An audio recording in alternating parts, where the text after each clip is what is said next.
you. Always a great program, always fun to work with them.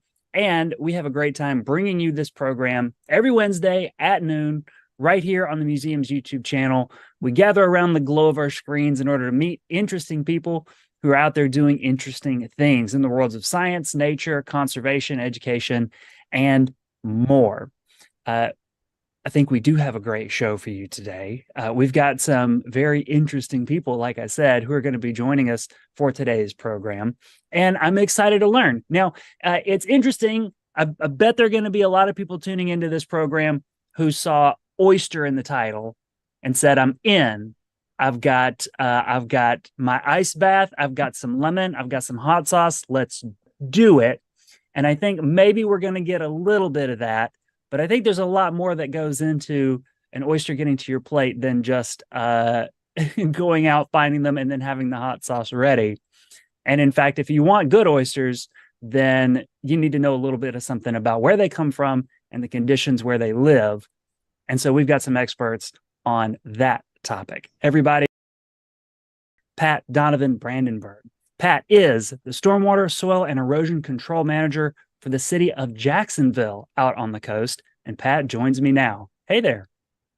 Thank you, Chris. I appreciate the opportunity to tell everybody our wonderful story in the history of the New River and the city of Jacksonville and the collaboration between the two.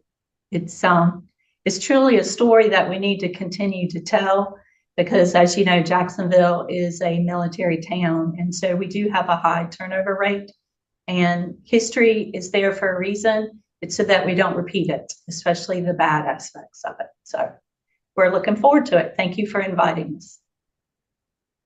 Well, I'm excited for this story. I'm interested to hear about the work that y'all have been involved in for a long time now and the good work that's been going on. So I will turn this stage over to you. Okay. Thank you very much.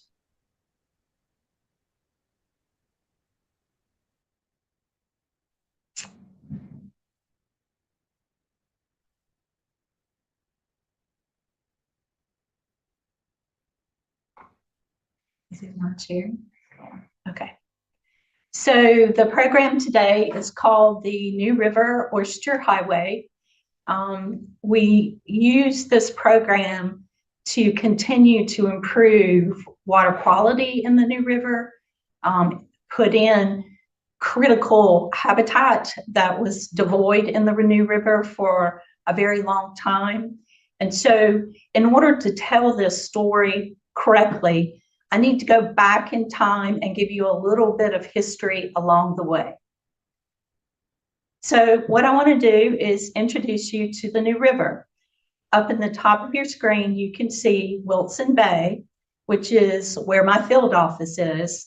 And you see the New River from midway down to where it enters into the Atlantic Ocean past Stones Bay. The New River is about 28 miles long. Its widest point is about 2 miles wide. The deepest part is 25 to 30 feet deep in the middle of the channel.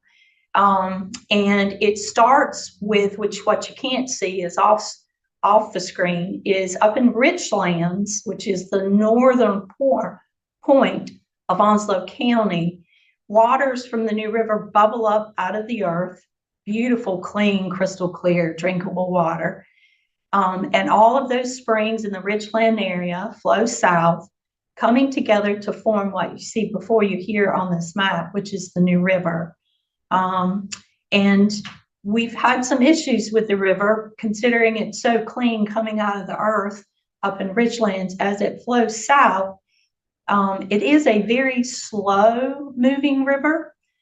It normally will take about 60 days or 2 months for something in Richlands to actually meet the Atlantic Ocean. So it's a very slow moving system, which I will compare to another system. Everyone knows Wilmington, North Carolina. The Cape Fear River actually flows through Wilmington and enters into the Atlantic Ocean south of us. It flushes in the general Wilmington area about once every 7 days. So for us to flush every 60 days, that tells you how slow our waterway moves. And just to give you some background, we've been working on the New River for a very, very long time. This identifies some of the major streams with Northeast Creek and Southwest Creek. We've got the base, Camp Lejeune, on the right-hand side, and we've got the New River Air Station on the left-hand side. You can see the different bays, the different creeks. You can see where DEQ through the years has added not only oyster shell, but live oysters as well. It also shows some of our monitoring and water quality sampling sites, some of the bases water quality sampling sites. So a lot of effort over the last 30 years have gone into the New River. And that's, again, one of the things we're going to discuss. So bringing it home, you can see where we've identified the city of Jacksonville's old wastewater treatment facility, which is now known as Sturgeon City, but I'll get to that in a moment. Wilson Bay wastewater treatment facility was built in the 1940s, about the same time that Camp Lejeune was designated as a military training base for the Marines. So as the city developed, the wastewater treatment facility actually had to be upgraded. So through the years, there were several times that we needed to expand this wastewater treatment facility just to keep up with growth in the surrounding communities. We treated the wastewater to secondary level, and then that effluent was discharged into Wilson Bay, which you can see the bottom arrow identifying. Now remember, in the first slide, I identified that the New River moves very slowly. She flushes every 60 days. So dumping treated effluent into the middle portion of the river means there was a lot of organics that went into this bay and then flowed south. Sturgeon City, which is now our environmental and educational center, once you understand our story, you'll see why we kept this 27 acres of waterfront property. And we kept all of the devices, the clarifiers, the drying beds, the digesters, everything that it takes to run a wastewater treatment facility. We left these huge concrete structures there to remind us of the history of what this plant did. And we now are using it to teach our story and to educate young people. We have built a new building on site that houses up to 720 school kids at any given moment. And we teach the story to them all the time, but I digress. So here's a picture of Wilson Bay. With the wastewater treatment facility dumping into Wilson Bay, there were a number of problems. One, it was an enclosed bay. It's 103 usable acres of bottom or water column, meaning that I needed at least 3 feet of depth or more. So I did not count your 1 and 2 foot perimeters where it was too shallow.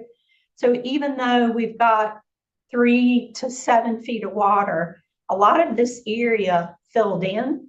It totally changed the water hydrology and how it flowed. So this also impacted the dissolved oxygen. When we started our first project on the New River, that cleanup was known as the Wilson Bay Initiative.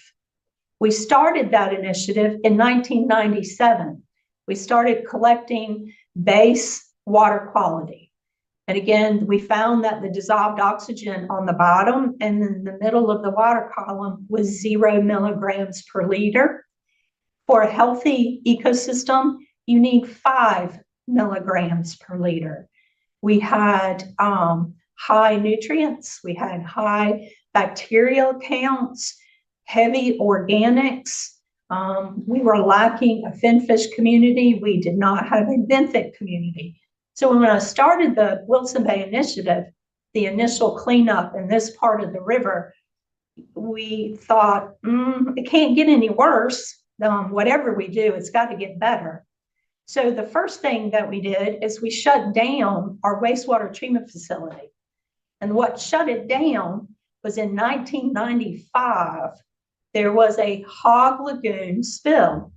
The berm on one of the holding lagoons up in the Richlands area caved in or gave way, spilling 25 million gallons of hog waste directly into the New River. It made national news. Helicopters flew over this orange-pink plume as it moved down the river. And the sad thing is there was no fish kill from it. There wasn't a fish kill because this portion of the river was closed to all recreational commercial uses from 1980 until 2001. And the reasons why it was closed to all of that is because of the parameters identified, mostly based off of the bacterial counts that you found in the water, as well as the amount of nutrients. So our goal in the beginning, when we shut down our wastewater treatment facility, what we built was a brand new land application site. So we removed our effluent from the watershed completely, and we are now growing a forest. Our land application plant is about 7 miles outside of the city. We bought 7,000 acres of woods. We built a treatment plant. We still treat the secondary level, but then what we do is we use a series of pipes and sprinkler heads, and we're actually growing and managing a forest. Of the 7,000 acres that we purchased, we only spray the treated effluent over 2,400. We're looking to expand that in the future. But again, what was left is cleaning up the river, which is what we're focusing on today, is we were only trying to help improve water quality in the beginning. This is how bad the fecal coliforms were in the beginning. You can see that date, 1/16/1998. Yes, I was here then. And believe it or not, when I first started working on the Wilson Bay Initiative, I had to wear a hazmat suit because you're only allowed 200 bacteria per 100 milliliters of water. And we were getting anywhere from 35 to 70,000 on a daily basis. And so you ran the risk of becoming very sick if the water reached your nose or your eyes or your mouth. If you had a sore on your arm or your leg, it could become infected. So we had to be very, very careful in the beginning. Here's another data set just to show you how bad the ammonias and phosphates, in other words, the nutrients were in the beginning. In fact, when we first started cleaning up Wilson Bay, it was 2 years before I ever saw the bottom because the nutrients were so high, there was always an algal bloom. And because of the algal bloom and the turbidity, meaning how not clear the water was, it took us 2 years before we saw the bottom. I still remember that day. It was a happy day. So what we did is we actually use oysters, which you find naturally in marine habitat. There are 3 very, very vitally important types of marine habitat. That is your oyster reefs, your SAVs, which is submerged aquatic vegetation, or in English, seagrasses, and then wetlands. All 3 of those types of habitat are extremely important to our estuaries and to our coastal waters. You can see on the left-hand side the ecosystem benefits provided by oysters. Not only do they provide a food source, they provide a habitat for smaller organisms to hide in. They reduce the amount of total suspended solids in the water column. They reduce the amount of nutrients. They pull in heavy metals. Without oyster reefs, the slide or the caption to the right shows you how quickly water quality can decline. And you can see this type of water quality decline in all of our watersheds. So our idea was we had marine habitat here before. Let's try and put it back, but let's use it to help clean up this body of water. So just a little quick life cycle. When an oyster spawns, first of all, an oyster is sessile, meaning when he lands, he's stuck there for the rest of his life. So that real estate slogan of location, location, location is vitally important to an oyster. When he settles, he needs to settle in a place where he can live for a very long time. The sessile organism is a broadcast spawner, and normally the chemical cues that will cause the oysters to spawn is the temperature of the water. Normally in the wintertime, when the water warms up to 60 degrees, you will have a very large spring spawn. Again, going from summer to fall, when the water temperatures warm or cool off to 60 degrees, you will also get a fall spawn. Well, those little spat, which is a cilia type free swimming larva, it will have about 2 weeks, give or take 2 weeks, to find that location, location, location.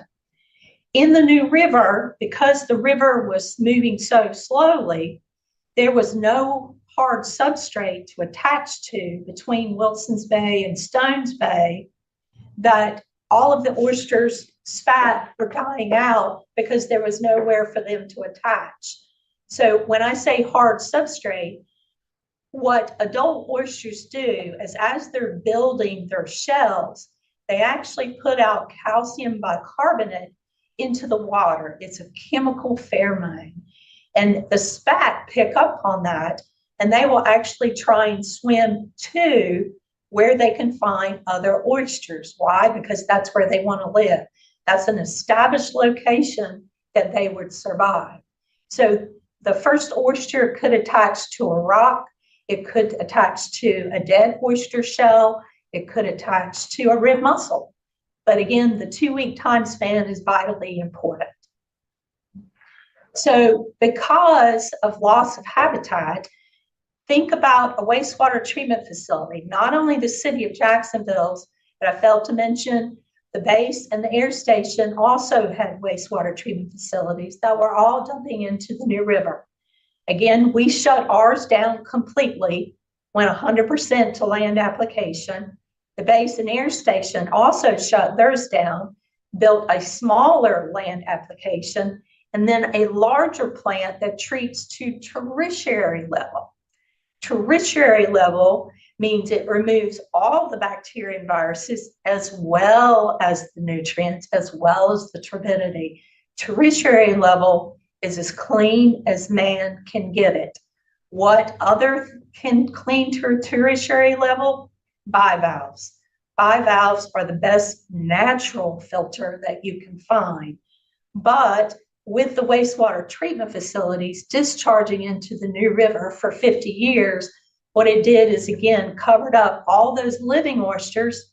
More importantly, it covered up all the rock and all the hard substrates in order for these critters to attach within that 2-week time period. So what we did is when we shut down our wastewater treatment facility in April of 1998, is we literally put our first oysters into Wilson Bay in 1999. Now remember, the dissolved oxygen middle to the bottom was 0 milligrams per liter. We had to float all of our oysters at the top. And so this is what you would call a chub link. It is a mesh bag for water to be able to flow through for them to feed with a little tiny float at the top. So again, this was the way that we floated them at the top for the first 5 years. Then as the dissolved oxygen returned to normal and got better, we would lower them into the water column, and eventually at the 10-year mark, we were putting them on the bottom. And so again, connecting Jacksonville, which is Wilson Bay, down to the Dixon on the map, which is Stones Bay, There was no habitat in between, no hard substrate. However, about 15 years ago, we did the DEQ, or marine fisheries, put in a artificial reef known as AR 398. What we did is we recycled one of our bridges. We have two bridges that crosses over the New River, the Highway 17 bridge, and then what we have is called the old bridge that goes into our courthouse and the old downtown area of Jacksonville. Well, our bridge was being renovated. And so as the bridge was being renovated, we took the concrete down to the old wastewater treatment facility, now known as Sturgeon City. And all of the large concrete blocks were broken up into basketball size pieces. All of the impurities were removed that way. And then the basketball size concrete was loaded up on a barge and it was taken down, and AR 398 was created. We were hoping that we were giving them a midpoint between Wilson Bay and Stones Bay. So again, trying to improve the health of the New River. The problem was it was still too far. The ones from Wilson Bay couldn't reach AR 398, and the ones on AR 398 couldn't meet Wilson Bay, and vice versa for Stones Bay. And this is a close-up. The area that you see in pink, when you live, in an area with a military base, you have to worry about rockets, especially when you're driving down the river on a boat. This is their ordnance area. They have a lot of unexploded ordnances in this area in pink, even in the water. So believe it or not, yes, we did build 3 reefs in the unexploded ordnance area. I will tell you, we walked gingerly. And when we put our signs in, we sort of said a little prayer every time we set a post. But I'll get into that in just a minute. But again, you can see Stones Bay in the bottom left-hand corner. And again, this is where DEQ, in the years that they added oyster culch, starting in 2001 through 2013, again, trying to add substrate as well as habitat back to the New River to try and improve water quality and restoration. Well, that's where I took over and took the idea upstream. Again, the green star in the top part of the map is Wilson Bay. What we did with the Wilson Bay Initiative is we added 10 million oysters to Wilson Bay over that 20-year time period. The red star is your AR 398, where we put in a recycled bridge with marine fisheries and DEQ. And then our ultimate, where we have our natural population of oysters down in Stones Bay. So the idea of the New River Oyster Highway is just an expansion of the Wilson Bay Initiative. Is we're taking oysters, we're using them as the tools to improve the water quality of the New River in order to create a cleaner natural river. So phase 1 is where we constructed, and these are the blue stars, where we constructed 6 oyster reefs, 4 on the east side and 2 on the west side. And then phase 2 is the yellow stars, where we did even better connectivity, where we did 2 below phase 1, and then we did 3 more above phase 1. So you've got blue stars are phase 1, Oyster Highway, orange stars or yellow stars are the phase 2 Oyster Highway. And what we were trying to do is make stepping stones in order for the oysters to make that 2-week venture from being a spat to landing on a hard substrate. We were going to provide them with lots of options. And in this staircase or ladder type of network, the oysters were in fact able to go up and down the river, which I'll get to in just a minute. All of our reefs, all 12 reefs, are marked with these signs. It identifies which reef that you're on. There is a scan target on the sign that when you hold your phone up to it will actually take you to the City of Jacksonville's website that actually identifies the Oyster Highway, when it started, why it's important, and how we're continuing to work on it. While we encourage fishing on our reefs, we do have shellfish sanctions on the reefs to protect them because they are provided by grant money, and these are our tools to actually improve the water quality. So you can't take the shellfish, but you do have bragging rights with the finfish. In fact, you can actually upload any fish that you caught from any of our reefs onto the city's website. And I will tell you, I've gotten a lot of anecdotal data from the local fishermen. And anytime we go out to work on our reefs, we always see people fishing on these reefs. So they've been very successful, and I'll identify that in just a moment as well. So in the beginning, we met with all of our agencies and we said, what substrate will you permit the fastest? Because we do have 3 endangered species in the New River. Believe it or not, we do get manatee. It's always surprising to me, but it's a great surprise. We do get sea turtles, again, a surprise, but a great surprise.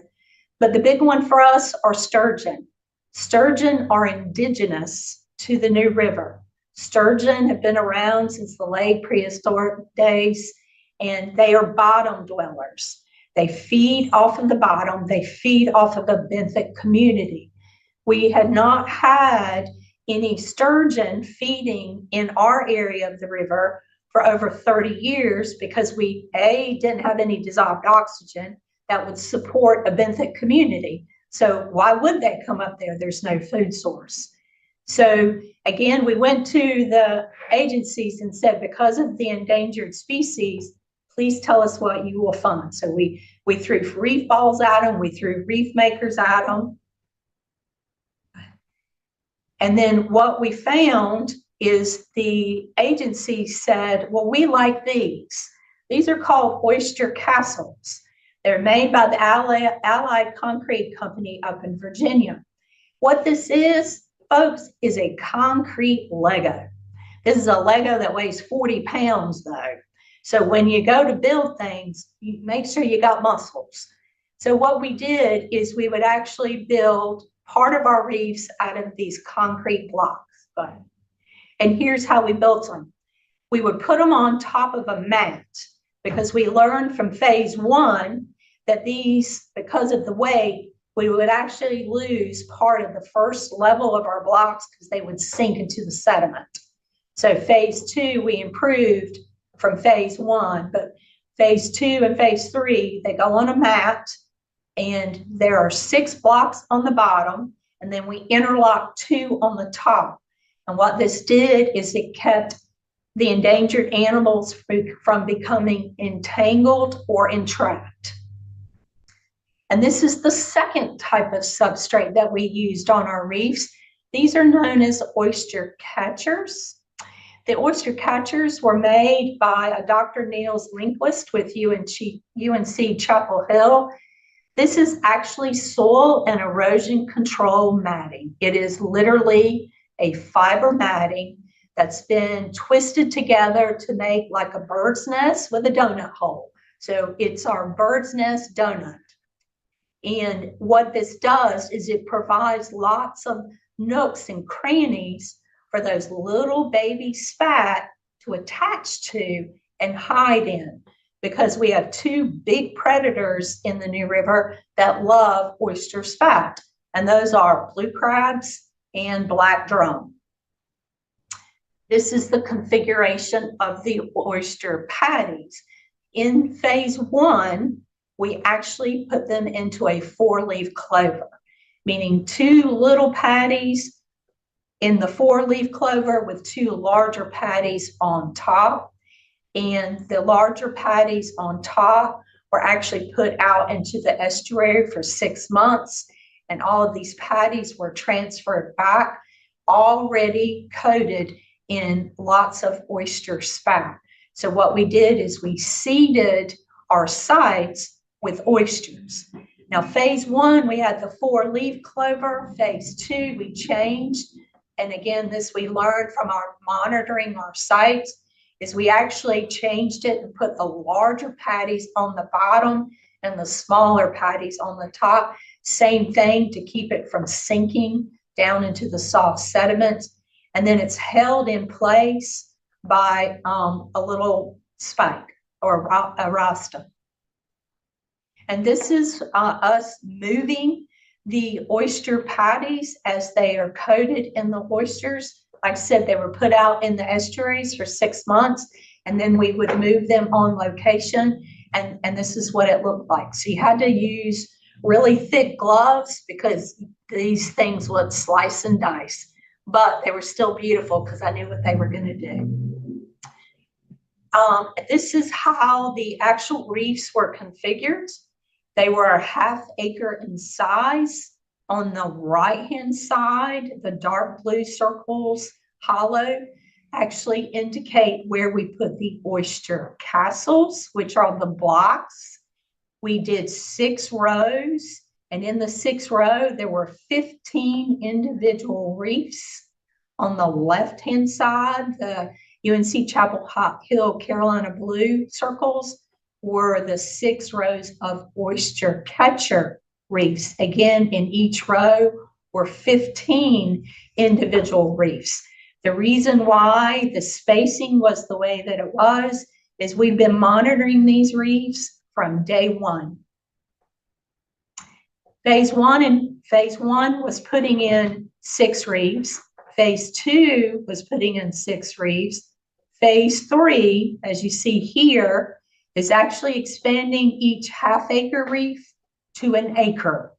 We completed putting in all the oyster catchers last year. We literally just finished putting in the oyster castles this week on Monday, and I had to have a wetsuit on because it was cold that day. It was 50 degrees. So, mental note, always build these things in the summer. So how have these reefs done? First thing that we did was monitor the fish moving in on the habitat. We actually had a thesis made by one of the students, Dr. Joel Frodery with UNC Chapel Hill, has done all of the monitoring, not only the fish and decapod, but also recruitment, settlement, and mortality of our oysters. He had 2 students, one that did the finfish assessments, and then another thesis student that worked on the oysters. What we found is we had a 300% increase in the amount of finfish that moved onto our reefs as compared to the control sites. In other words, as we were building these reefs, fish are pecking at us to hurry up to build it so we can get out of the way and they can move in. Literally, we had schools of fish around us as we were building them. You know that phrase, if you build it, they will come. Well, I saw this firsthand in our waterway. Everything except for the snook. The snook was actually caught upriver of our reefs by one of my city employees. But you can see the red drum and the permit, all of these were caught on our reefs. We saw also, we monitored the amount of nutrients before and after the reefs. We also tested the sediments, and after our reefs, we saw a high denitrification process occurring because, again, an oyster, which I should have mentioned in the very beginning, one adult oyster can filter up to 15 gallons of water every 24 hours. And remember, we put 10 million in Wilson Bay. At this point, with phase 1, 2, and 3 of our Oyster Highway, we've put in about another 20 million into the river. So think about each oyster filtering 15 gallons of water every 24 hours and then multiply that by 30 million. I'm sure a mathematician will give me the number in a minute. So the monitoring, this is some of the UNC students monitoring, again, settlement, recruitment, mortality, growth within the first 2 months of phase one. But we are still monitoring all of this to today. So we've been monitoring for 5 years because we learned from phase one how to better make phase two. We learned from phase one and phase two how to better make phase three. So each year we've improved its design as well as its functionality. So with most restoration projects, the most important thing that I can say is you can't do a one and done. You can't walk into a restoration project, wave a magic wand one time and think you can walk away and everything's going to be okay. We are now 5-6 years into this project. Now remember, the oyster castles, which are the concrete Legos, were put into the river bare because we wanted to provide empty substrate for the oyster castle catcher oysters. When they spawn, their babies had somewhere to go. This is the recruitment that you see in just July and September onto the castles. And our downstream reefs have higher salinities. So of course, we're going to get a higher recruitment onto those versus the upstream reefs because they have a lower salinities.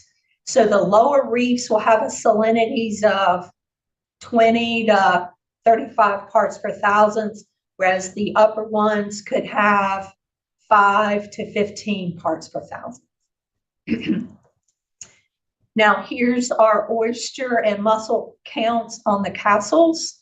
That was one of the unattended benefits that we found in putting this substrate out is ribbed mussels recruited onto our substrate like crazy.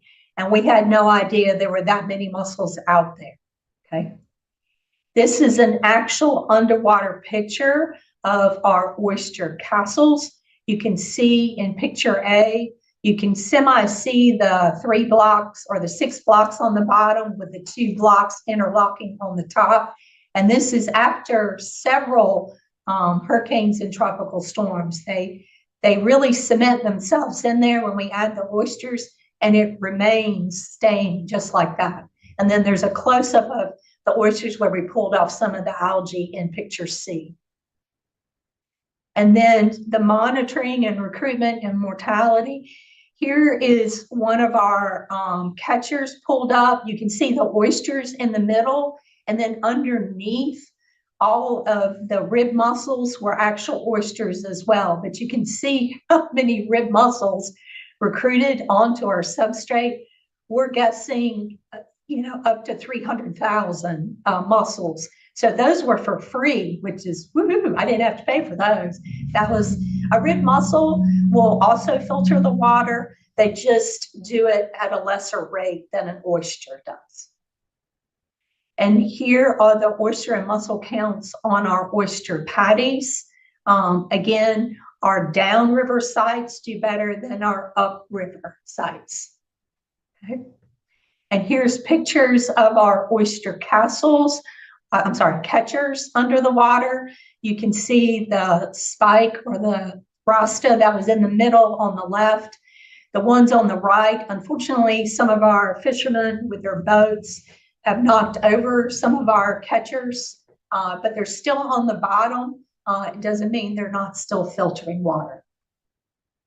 And again, this is another one, and this is a catcher from one of our upstream sites, and you can see the amount of rib mussels that moved in onto it. And that is the story of cleaning up the New River. I will tell you that Our water quality has improved so much that we are almost at drinking water standards. Drinking water standards allows for 1 bacteria per 100 mLs of water. Just last week, off of our samples, we had 7, 8, 10, 12. There were 12 sites that we pulled from, and the highest was 20. So we're closer to drinking water standards than we are to recreational standards, which is 200 organisms per 100 mLs of water. So to go from a point where I first started working on this river and I was in a hazmat suit with 35 to 70,000 bacteria in 20-something years to go to drinking water standards to 7 and 8 bacteria per 100 mLs of water, which is better than recreational standards, tells me everything I need to know. So if I have any questions.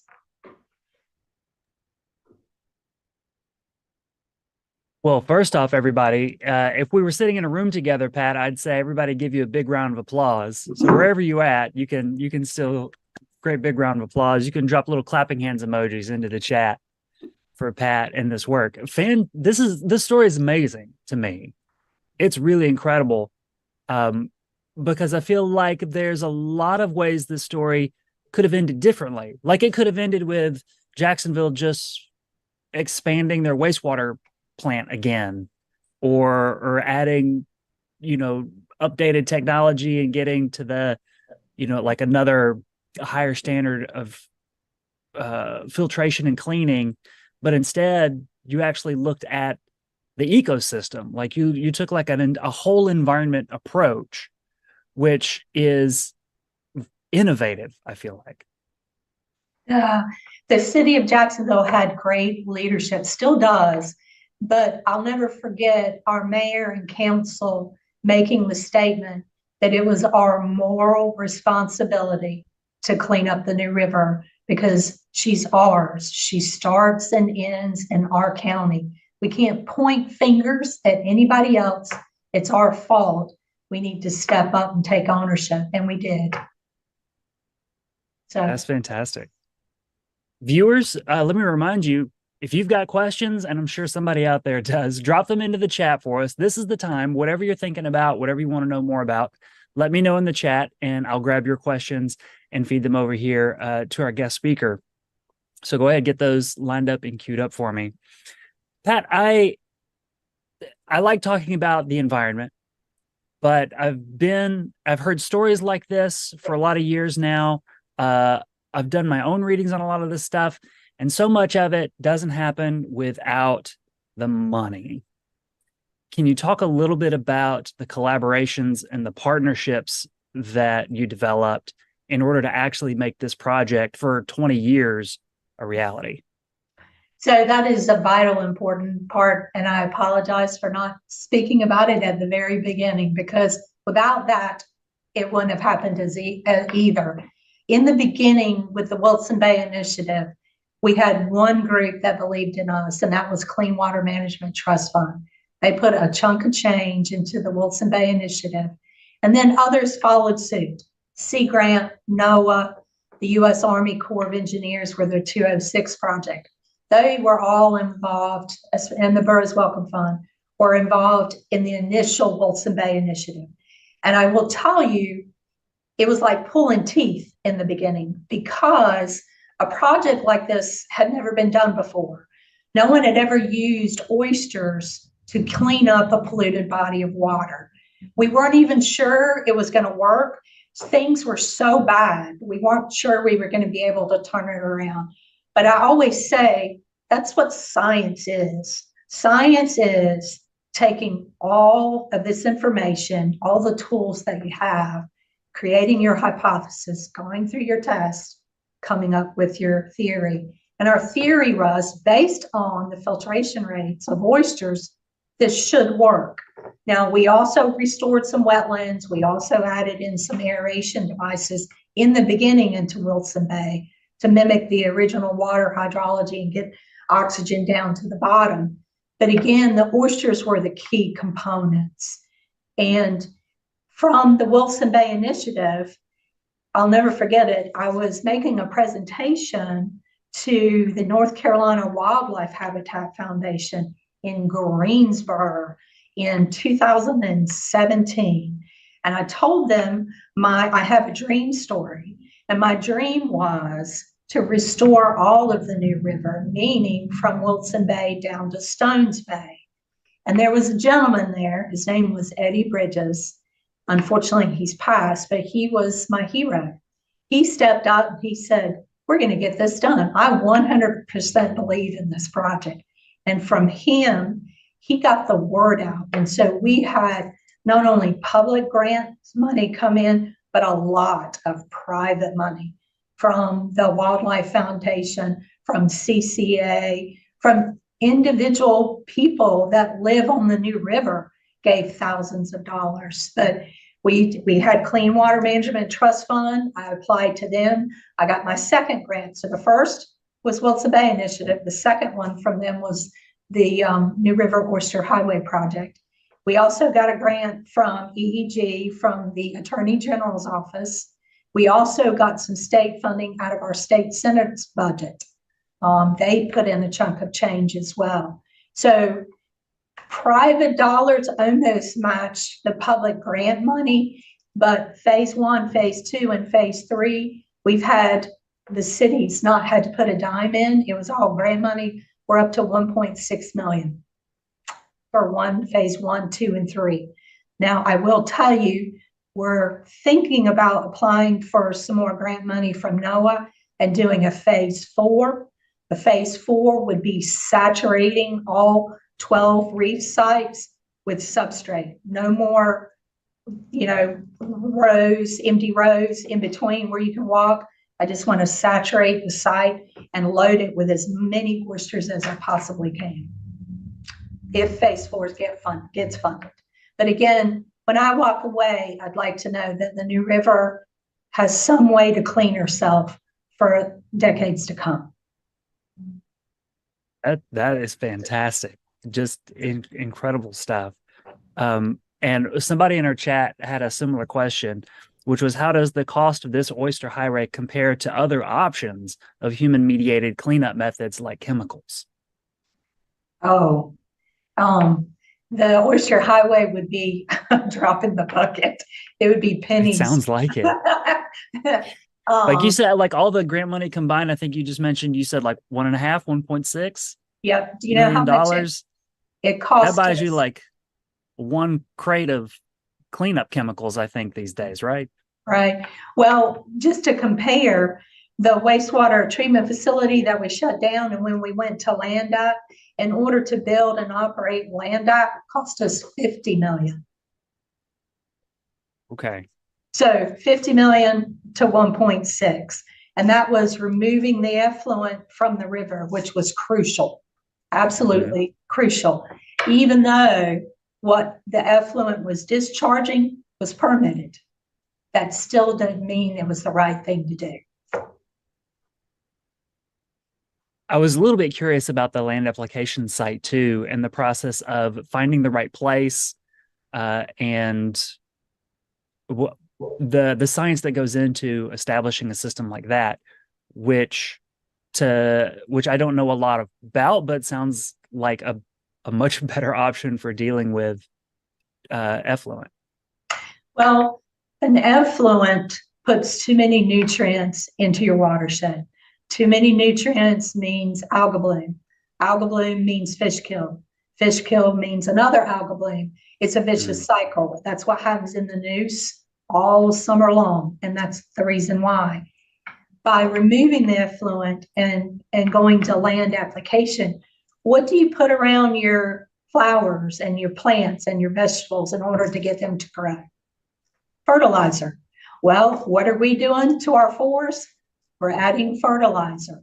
And then as the trees grow at a faster rate, because we are adding water and fertilizer to them once a week, because we can only spray each section once a week, but they still grow really fast. So what we do is we cut down the trees, we use the wood for furniture, paper, wherever the wood goes, And then we replant new trees, because a new tree or a baby tree will actually take up more water and nutrients than an older tree would through that whole transpiration evaporation cycle. So we are managing our forest so that we can keep up with what we need to treat. Excellent stuff. I'm just taking a look here at the chat here, and we've got folks who are saying things like, I hope this is spread up and down the entire coast. Are you getting calls from other municipalities, cities, towns, counties, states, wanting to know more about building oyster highways? So I've got it from a lot of states, especially in the beginning. There were a lot of municipalities in the California, Washington State, Oregon area that were extremely interested in the concept, but also the use of the aeration units, because what you get is a stratification within your watershed, and the dissolved oxygen level just plummets out on the bottom, and keeping oxygen supplied to the bottom so that you have a benthic community that can break down your decomposers, so to speak.